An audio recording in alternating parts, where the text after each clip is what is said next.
तो इसका ट्रांसलेशन इस प्रकार से है, Let me therefore offer my respectful obeisances unto the Lord, who has become the son of Vasudeva, the pleasure of Devaki, the boy of Nanda, and other cowherd men of Vrindavan, and the enlivener of the cows and the senses. भगवान कह रहे हैं, अतः कुंती महारानी कह रही है, अतः मैं उन भगवान को सादर नमस्कार करती हूँ जो वासुदेव के पुत्र, देवकी के लाडले, नंद तथा वृंदावन के अन्य ग्वालों के लाल एवं गौओं तथा इंद्रियों के प्राण बनकर आए। नंद देवकी के लाडले, वसुदेव के पुत्र, नंद तथा वृंदावन के अन्य ग्वालों के लाल एवं गौओं तथा इंद्रियों के प्राण बनकर आए। तात्पर्य भाई अर्चनीय वंदनीय प्रातः स्मरणीय जगत गुरु श्रीला प्रभुपाद जी द्वारा श्रीला प्रभुपाद की जय। हरे कृष्ण। तो किसी भी भौतिक संपदा द्वारा प्राप्त न किए जा सकने वाले श्री भगवान इस प्रकार अपने अनन्य भक्तों पर विशेष अनुग्रह दिखाने तथा आसुरी मनुष्यों के उपद्रवों का समन करने हेतु अपनी असीम अहेतु की कृपा से इस पृथ्वी पर अवतरित होते हैं। महारानी कुंती अन्य सभी अवतारों की अपेक्षा भगवान श्री कृष्ण के अवतरण की विशेष रूप से पूजा करती, क्योंकि वे इसी रूप में सरलता से प्राप्त किए जा सकते हैं। श्री राम अवतार में वे बचपन से ही राजा के पुत्र बने रहे, लेकिन कृष्ण अवतार में राजा के पुत्र होते हुए भी उन्होंने अपने वास्तविक माता पिता यानी कि वसुदेव और महारानी देवकी के संरक्षण को प्रकट होते ही त्याग दिया और यशोदा माता की गोद में चले गए, जिससे उनकी बाल लीलाओं के कारण अत्यंत पावन वृंदावन की भूमि में वे सामान्य ग्वाल बाल का अभिनव कर सके। अतएव भगवान श्री कृष्ण भगवान राम की अपेक्षा अधिक दयालु हैं। वे कुंती के भाई वसुदेव तथा उनके परिवार के प्रति विशेष रूप से अत्यंत दयालु थे।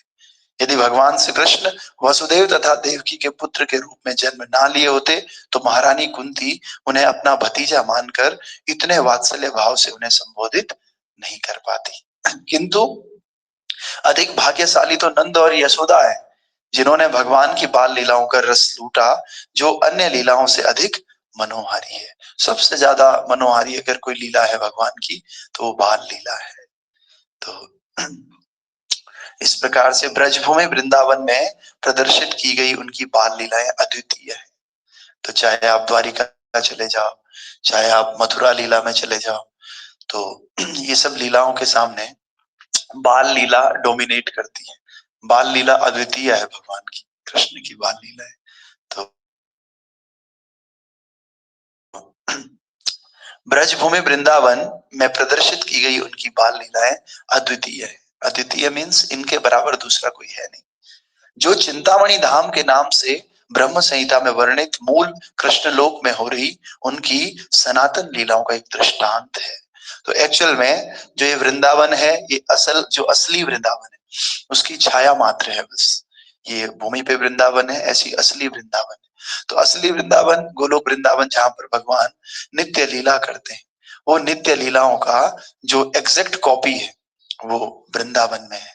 और ऐसी लीलाएं भगवान गोलोक में करते रहते हैं। भगवान श्री कृष्ण ब्रज भूमि में अपने दिव्य पार्षदों तथा साज सामग्री के साथ स्वयं अवतरित हुए थे। इसीलिए चैतन्य महाप्रभु ने पुष्टि की है कि ब्रज भूमि के निवासियों के समान अन्य कोई भी भाग्यशाली नहीं है, और उनमें भी गोपियां विशेष रूप से भाग्यशाली हैं, क्योंकि उन्होंने भगवान की प्रसन्नता के लिए अपना सर्वस्व न्यौछावर कर दिया है।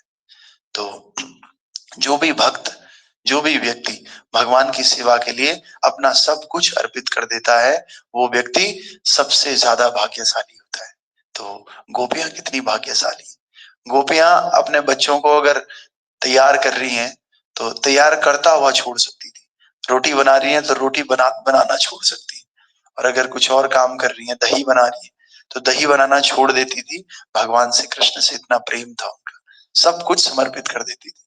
तो रास नृत्य की अगर हम बात करें तो रास नृत्य में भी उन सबके अपने घर बार हैं, बच्चे हैं और अपने पति हैं, सास माँ हैं, तो इन सबको छोड़ करके एक अगर कोई स्त्री है वो ये सब छोड़ के अगर इधर उधर जाती है तो उसके लिए सबसे बड़े लज्जा का बात है।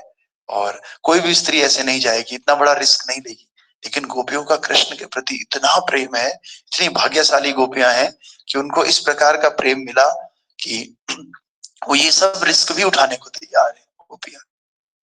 इसीलिए अगर हम भक्ति की बात करें तो सर्वश्रेष्ठ भक्ति गोपियों की। इसीलिए भगवान ने कहा गोपीर भक्त पद कमलयो दास दासानुदास।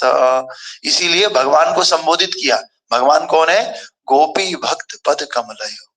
गोपियों के आश्रय है भगवान, गोपीनाथ है, इसलिए भगवान का नाम पड़ गया गोपीनाथ। इसीलिए भक्ति विनोद ठाकुर कहते हैं गोपीनाथ मम निवेदना सुनो, गोपीनाथ मम निवेदना सुनो, विषय दुर्जन सदा कामेरत किछु नहीं गुण मोर, तुम्हें कृपाकारी सदा बिंदु दिया, तुम्हें कृपाकारी सदा बिंदु दिया, देहोनाथ हताहत गोपीनाथ मम निवेदना सुनो, गोपीनाथ मम निवेदना सुनो, विषया दुर्जन सदा कामेरत, विषया दुर्जन सदा कामेरत किछु नहीं मोर गुण, हाँ किछु नहीं मोर गुण। तो कह रहे हैं कि गोपीनाथ विनोद भक्ति विनोद ठाकुर अगर भगवान को बुला रहे हैं, प्रेयर कर रहे हैं, तो वो भी गोपियों की तरह प्रेयर कर रहे हैं, गोपियों के को से संबोधित करके कर रहे हैं कि ये गोपियों के भगवान, ये गोपियों के नाथ, मेरी बस एक प्रार्थना सुन लो। मैं इस विषय समुद्र में, इस संसार में, भौतिक संसार में डूबा जा रहा हूँ, मुझे यहाँ से उठाओ। कैसे डूबा जा रहा हूँ? मैं विषयी दुर्जन हूँ, मेरे अंदर बस विषयों को भोगने की लालसा रहती है, सदा कामीरत, हमेशा काम क्रोध लोभ मेरे अंदर भरा हुआ रहता है, किछु न मोर गुण, और मेरा कोई गुण नहीं जो मैं आपकी भक्ति कर सकूं। लेकिन ये सब होते हुए भी मुझे इतना विश्वास है कि आप मुझे अपना लोगे, क्योंकि आप क्या है? पतित पावन है, आप अपना लोगे, ये मुझे पूरा भरोसा है। गोपीनाथ हमारा भरोसा तुम्ही, गोपीनाथ हमारा भरोसा तुम्ही, सय कामेरत तुम्हारो किंकर आमी, हाँ तुम्हारो किंकर आमी। कह रहे गोपीनाथ मेरा भरोसा तो आप ही हो, दूसरा कोई भरोसा नहीं है मेरा।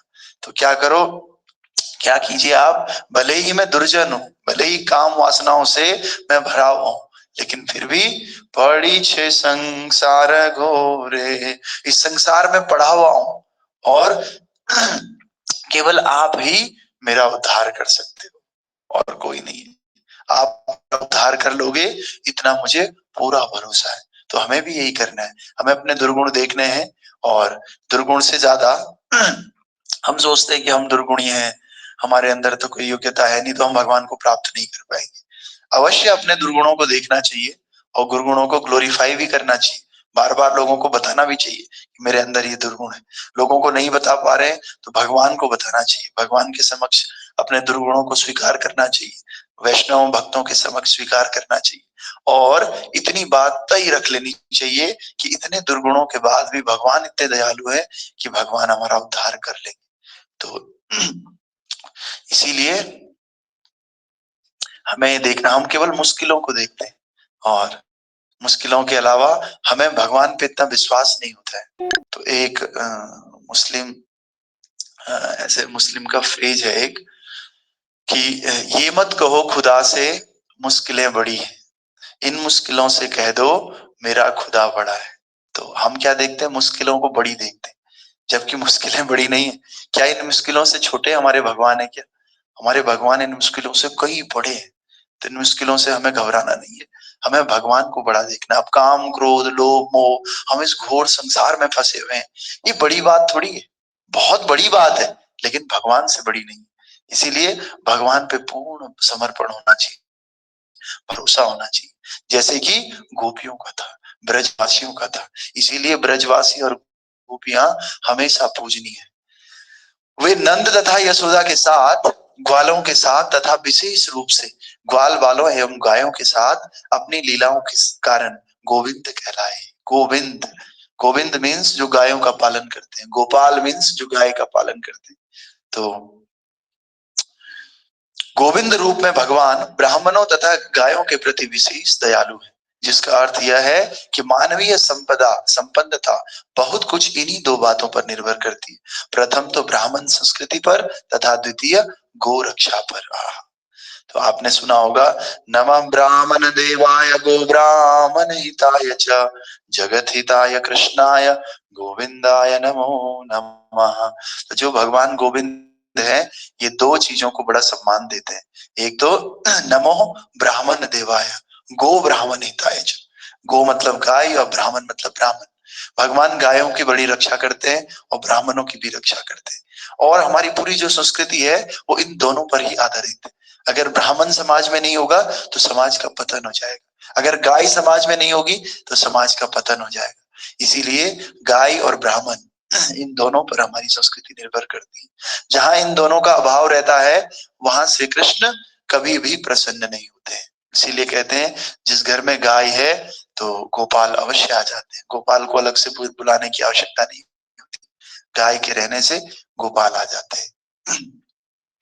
गोपाला गोविंदा, गोपाला हरि का प्यारा नाम रे, मन भज रे गोविंदा, मन भज रे गोविंदा। गोपाला हरि का प्यारा नाम है, मन भज ले गोविंदा, मन भज ले गोविंदा। गोपाला हरि का प्यारा नाम है, गोपाला हरि का प्यारा नाम है। हरे कृष्णा कृष्ण कृष्ण हरे हरे, हरे रामा राम रामा हरे हरे, हरे कृष्ण कृष्ण कृष्ण हरे हरे, हरे राम राम राम हरे हरे। इस तरह से गोपाल गोविंद नाम भगवान को बहुत ही प्यारा है। इसीलिए प्यारा है क्योंकि गो से गाय का संबोधन होता है और गाय भगवान को अत्यंत प्रिय है। और गोपाल, गोविंद गोपाल भगवान को बहुत प्रिय है। तो इसीलिए हमें गोविंद का नाम लेना चाहिए, गोपाल का नाम लेना चाहिए बार बार। और गोविंद से गोपियों का भी संबोधन होता है, इसीलिए गोविंद नाम भगवान को बहुत प्रिय है। और द्रौपदी ने भी जब पुकारा था तो गोविंद के नाम से ही पुकारा था। ओके, तो इसी प्रकार से आप सबको राम मंदिर बनने की बहुत बहुत शुभकामनाएं। राम और कृष्ण एक ही है, कोई अंतर नहीं है। और कैसे हमें रहना चाहिए, क्योंकि मनुष्य आज धीरे धीरे अपनी मर्यादाओं को छोड़ता जा रहा है और लोअर लेवल पे धीरे धीरे जा रहा है। पशुओं से भी बदतर जीवन आज मनुष्य का हो रहा है। और किसी भी पशु को ये बोलने की आवश्यकता नहीं है कि भाई आप ये हो। जैसे भैंस है तो भैंस को बताना नहीं पड़ता आप भैंस हो, भैंस की तरह एक्ट करो। और कुत्ते को बताना नहीं पड़ता कि आप कुत्ता हो, कुत्ते की तरह एक्ट करो। लेकिन मनुष्य को आजकल बताना पड़ रहा है कि यार इंसान बन जाओ, मनुष्य की तरह एक्ट करो। तो ये सिर्फ इसलिए है क्योंकि मनुष्य अपनी मर्यादाओं को भूल चुका है और मर्यादाओं से नीचे आ गया। तो इन मर्यादाओं को मनुष्य तभी जीवन में धारण कर सकता है जब मर्यादा पुरुषोत्तम भगवान श्री कृष्ण श्री राम के चरणों में वो चले जाए, भगवान राम की शरण ले ले और भगवान राम की शिक्षाओं को समझने का प्रयास करे। तो इसीलिए हम सबको आज बहुत ही पवित्र दिन है, राम मंदिर का दिन है। राम मंदिर का इनॉग्रेशन हो रहा है, तो सब लोग दीपावली की तरह मना सकते हैं, क्योंकि दिवाली में ही राम आए थे और आज भी राम आ रहे हैं। जब भी भगवान का विग्रह प्रतिस्थापित होता है तो इसका मतलब भगवान आ रहे होते हैं। प्राणों के माध्यम से, ये मंत्रों के माध्यम से प्राण का संचार करते हैं उस विग्रह में। अभी तक तो वो केवल पत्थर है, लेकिन जब उसमें प्राण प्रतिष्ठा करवाएंगे तो भगवान उसमें साक्षात रूप से विराजमान होते हैं। शास्त्रों में कहा गया है कि भगवान और भगवान के विग्रह में कोई अंतर नहीं, बशर्ते वो मूर्ति नहीं होनी चाहिए, विग्रह होना चाहिए। मूर्ति और विग्रह में डिफरेंस होता है। मूर्ति मीन्स स्टैच्यू। जैसे महात्मा गांधी की मूर्ति कई शहरों में रहती है। आप घंटाघर में जाएंगे तो आरपी बडोनी जी की मूर्ति है। तो इसी प्रकार से ये मूर्ति है, स्टैच्यूज है। लेकिन विग्रह क्या होता है? विग्रह में हम प्राण प्रतिष्ठा करके मंत्रों द्वारा भगवान को स्थापित करते हैं, भगवान के प्राण उसमें बसते हैं। तो जिनकी हम सेवा करते हैं वो विग्रह होते हैं, और वो विग्रह रेसिप्रोकेट करते हैं। मूर्ति कभी रेसिप्रोकेट नहीं करती, स्टैच्यू कभी रेसिप्रोकेट नहीं करता, भगवान के विग्रह रेसिप्रोकेट करते हैं। कब करते हैं? जब हम उनकी सेवा करते हैं। जो सेवक होता है वो उनसे बहुत अटैच्ड हो जाता है, वो फील करता है उस रेसिप्रोकेशन को। तो इसी प्रकार से आज भगवान राम अयोध्या में आ रहे हैं, उनकी जो जो विग्रह है उनका प्राण प्रतिष्ठा हो रहा है। तो इस उपलक्ष्य में हम खूब सारा घर को सजा सकते हैं, घर में दीपक जला सकते हैं, दिवाली जैसा माहौल क्रिएट कर सकते हैं, और प्रार्थना करके बाद में कभी अयोध्या को विजिट भी कर सकते हैं। तो इस प्रकार से भगवान श्री रामचंद्र की जय, अयोध्या धाम की जय, श्रीला प्रभुपाद की जय, श्री गुरु महाराज की जय, अनंत कोटि वैष्णव वृंद की जय। संसार दावा